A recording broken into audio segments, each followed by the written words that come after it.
নমস্কার বন্ধুরা, education culture YouTube চ্যানেলে তোমাদের স্বাগতম। তো তোমরা যারা ডিপ্লোমার বর্তমানে সেকেন্ড, ফোর্থ এবং সিক্স সেমিস্টারের স্টুডেন্টরা রয়েছো, তো তোমরা জানো রিসেন্ট খুব বেশি দিন হয়নি তোমাদের কিন্তু অড সেমিস্টার রেজাল্ট অর্থাৎ ডিপ্লোমা ফার্স্ট, থার্ড এবং ফিফথ সেমিস্টারের কিন্তু রেজাল্ট আউট হয়েছিল এবং সেখানে দেখা গিয়েছিল যে কিছু স্টুডেন্ট কিন্তু কোনো সাবজেক্টে ব্যাক বা সাপ্লি পেয়েছো এবং খুব কম সংখ্যক স্টুডেন্ট হলেও তারা কিন্তু ডাইরেক্টলি যেটাকে তোমরা বলো ইয়ার ল্যাগ সেটা কিন্তু পেয়েছিল। তো সেই হিসেবে সেই যে সমস্ত স্টুডেন্টরা ইয়ার ল্যাগ পেয়েছিল তারা কি করবে, তাদের কাছে দুটো অপশান। এক হচ্ছে যে তারা ধরো তুমি যদি সেকেন্ড সেমিস্টারে উঠেছো, মানে ফার্স্ট সেমিস্টারে যদি তোমার ইয়ার ল্যাগ ছিল, সেক্ষেত্রে তুমি কি করতে পারো। এক হচ্ছে তুমি ফার্স্ট ইয়ারেই পুনরায় নিজের কলেজে অ্যাডমিশন নিতে পারো, যেটাকে রিঅ্যাডমিশন প্রসেস বলে। একইভাবে তুমি কি করতে পারো, আবার তুমি জেক্সপো বা ভোগলেট এক্সামের মাধ্যমে তুমি কিন্তু অ্যাডমিশন নিতে পারো নতুন করে। এবার আসছি যে ডিপ্লোমার যারা ফোর্থ এবার সিক্স সেমিস্টারে আছে, মানে অর্থাৎ যারা ফিফথ এবং থার্ড সেমিস্টার বা ফিফথ সেমিস্টারে ব্যাক পেয়েছিলে, তো তাদের কাছে অন্য কোনো উপায় নেই, তোমাদেরকে কিন্তু পুনরায় তোমাদের কলেজেই রিঅ্যাডমিশন নিতে হবে।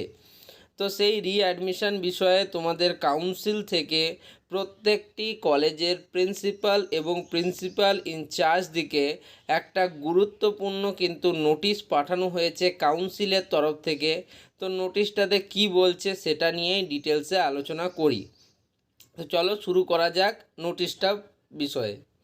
তো প্রথমে লেখা আছে kind attention to the principal or principal in-charge all concern diploma institute. সমস্ত ডিপ্লোমা ইনস্টিটিউটের প্রিন্সিপাল এবং প্রিন্সিপাল ইনচার্জ দিকে জানানো হচ্ছে, sir or madam, you are kindly requested to send information to the council regarding the re-admitted students of your institutes in second, fourth and sixth semesters academic session 2023-24।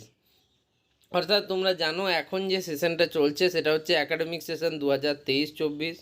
অর্থাৎ academic session 2023-24-এ তোমাদের কলেজের অর্থাৎ আপনাদের কলেজের যে সমস্ত স্টুডেন্টরা বর্তমানে সেকেন্ড, ফোর্থ এবং সিক্স সেমিস্টারে রয়েছে, তারা কিন্তু রিঅ্যাডমিশন কারা কারা নিয়েছে তাদের কিন্তু ডিটেলস চেয়ে পাঠানো হচ্ছে কাউন্সিল থেকে।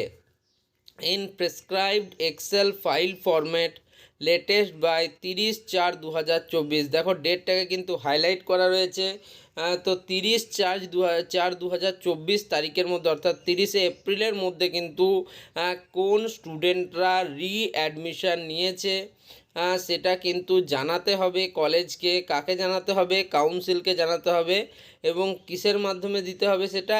এক্সেল ফাইল ফরম্যাটের মাধ্যমে। তো যে সমস্ত স্টুডেন্টরা আমাকে বলছো যে দাদা আমরা কি কলেজে রিঅ্যাডমিশন নিয়ে নেব, দেখো রিঅ্যাডমিশন নেওয়াটা আশা করি এটা একটা ভালো বুদ্ধি। যদি তোমাদের ইয়ার ল্যাগ রয়েছে তাহলে রিঅ্যাডমিশন নিয়ে নেওয়াই ভালো।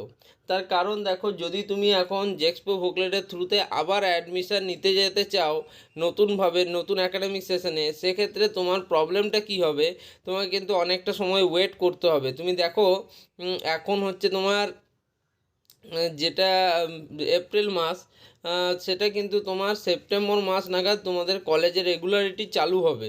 তো সেক্ষেত্রে তোমাদের কিন্তু অনেকটা সময় চলে যাবে। সেক্ষেত্রে যারা এমনকি যারা তোমার সিক্স সেমিস্টারে, ফিফথ সেমিস্টারে যাদের ইয়ার ল্যাগ হয়েছে তাদের ক্ষেত্রে তো কোনো উপায় নেই, সেক্ষেত্রে তাদের নিজেদের কলেজেই রিঅ্যাডমিশন নিতে হবে।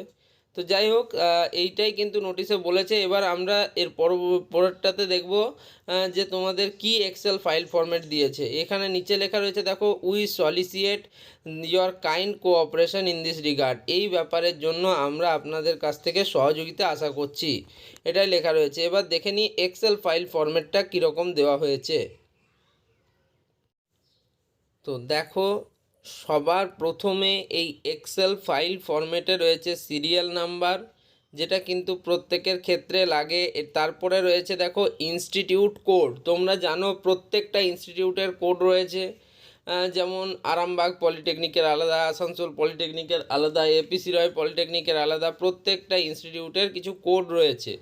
এরপর নেম অফ দ্য ইনস্টিটিউট, কোন ইনস্টিটিউটের স্টুডেন্ট সেটা এখানে লিখতে হবে। Name of the student in block letter, তোমার কিন্তু ইংরেজি ব্লক লেটারে এখানে নাম থাকবে। ব্রাঞ্চ কোড, অর্থাৎ তুমি ইলেকট্রিক্যাল ইঞ্জিনিয়ারিং হলে ইই, সিভিল ইঞ্জিনিয়ারিং হলে সিই, সেই ব্রাঞ্চ কোডটা এখানে থাকবে। তারপর সেমিস্টার, কোন সেমিস্টারের স্টুডেন্ট, সেকেন্ড, ফোর্থ না সিক্স, সেটা কিন্তু এখানে লেখা থাকবে। এবং রেজিস্ট্রেশন নাম্বার তোমাদের এখানে লেখা থাকবে। এই রেজিস্ট্রেশন নাম্বারটাই হচ্ছে মেন ব্যাপার, কারণ সেক্ষেত্রে কাউন্সিল চেক করে দেখবে তোমাদের সমস্ত কিছু দেখার জন্য রেজিস্ট্রেশন নাম্বারটি মেন। দেখো রোল নাম্বার, অ্যাডমিট কার্ডের রোল নাম্বার প্রত্যেকটা সেমিস্টারে চেঞ্জ হতে পারে বা দুটো সেমিস্টার পর চেঞ্জ হতে পারে, কিন্তু তোমাদের রেজিস্ট্রেশন নাম্বার একবার রেজিস্ট্রেশন হয়ে যাওয়ার পর 3 ইয়ার্স, আপ টু 3 ইয়ার্স বা 2 ইয়ার্স, যারা যে কোর্সটা করছো তার জন্য, তো সেটাই কিন্তু চালু থাকবে। তো এটাই ছিল মূলত আজকের নোটিশের বিষয়বস্তু। কমপ্লিট তোমাদের সাথে আলোচনা করলাম।